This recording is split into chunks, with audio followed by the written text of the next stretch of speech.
organized on Wednesday, May 3rd, will run for 3 days in Durban, South Africa.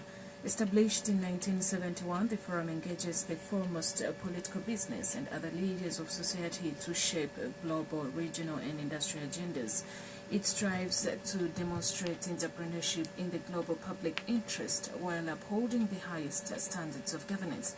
Museveni told fellow leaders that for Africa to develop, the political will of the leaders must be accompanied by the right strategy.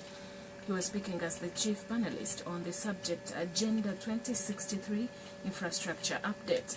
According to Museveni, many African governments have wanted to succeed since 1960s. He believes the problem has been ideological meandering, where one item is made most important. Mr. Museveni noted that the problem has been fragmented vision, pointing out the example of African governments that at one point persecuted the private sector. Tension between government and the media over negative press is a normal and necessary element of democracy which promotes transparency and encourages good governance, the United States Ambassador to Uganda, Deborah Malak, says. Ambassador Malak observes that while critical reporting may be irritating, it does not justify physical attacks, threats or harassment against journalists.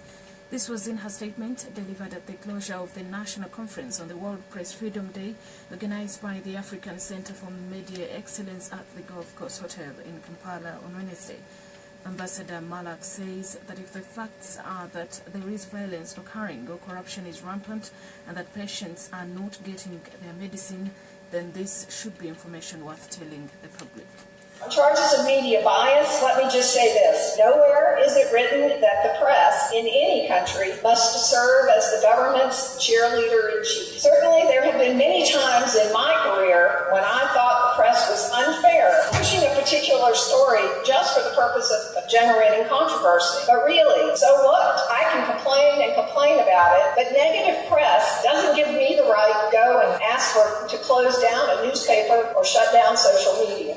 Malak noted that when rights begin to be limited, democracy is limited too, and that when government constricts the rights and freedoms of its citizens, the future and development of the country suffer as well. Sadly, Dr. Nyanzi's case is just the latest of serious and growing constraints the media is facing in Uganda. In the past year alone, authorities have obtained court orders to ban reporting on matters of public interest, like the murder of Felix Kawisi. The offices of the Observer have been ransacked twice in the past year, threatening its ability to operate. A local journalist was kidnapped in broad daylight just last month. Media professionals have had their houses broken into, their possessions stolen, their phones monitored, and their lives routinely threatened. One was charged with abetting terrorism for simply reporting on the events in Kasese last year. Bonnie Odongo, a Lira-based Vision Group journalist, has been arrested for allegedly being in possession of an illegal firearm. Odongo, a sub-editor of Rupin newspaper, a sister publication to the New Vision, was picked by a police flying squad last evening from Lira town and is now being held at Lira Central Police Station. His arrest stems from a photo of him posing with a pistol while drinking in a bar, which made several rounds on various social media platforms over the last 1 week. Joel Tubanone, the Lira District Police Commander, confirmed the arrest, adding that the investigations are underway to establish how the journalist accessed the pistol.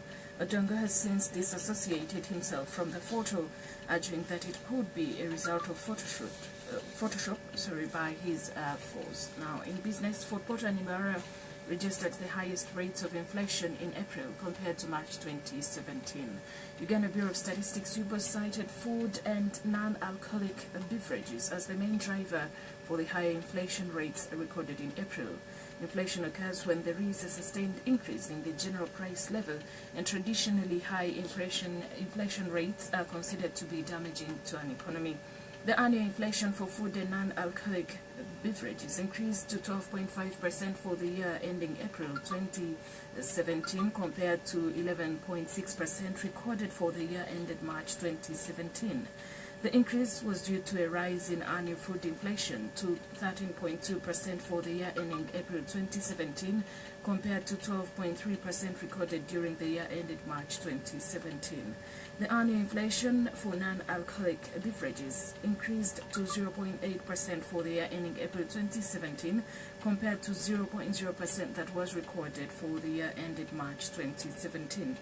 UBOS announced the country's April 2017 annual headline inflation for the year ending April 2017 stood at 6.8% compared to the 6.4% recorded during the year ended March 2017. Fort Portal registered the highest annual inflation of 8.5% for the year ending April 2017, though lower than 10.6% recorded for the year ending March 2017.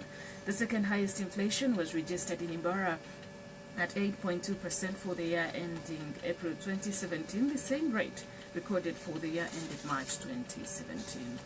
Also in the world, opposition protesters have clashed with riot police in chaotic scenes in cities across Venezuela. The rally in Caracas began peacefully before masked youths hurled rocks and fired firebombs as they took part in a march of thousands towards parliament. A teenager protester died as police used rubber bullets and water cannons. The government has warned demonstrators who have been protesting for a month that their right to cause street disruption is not obsolete. A very good morning.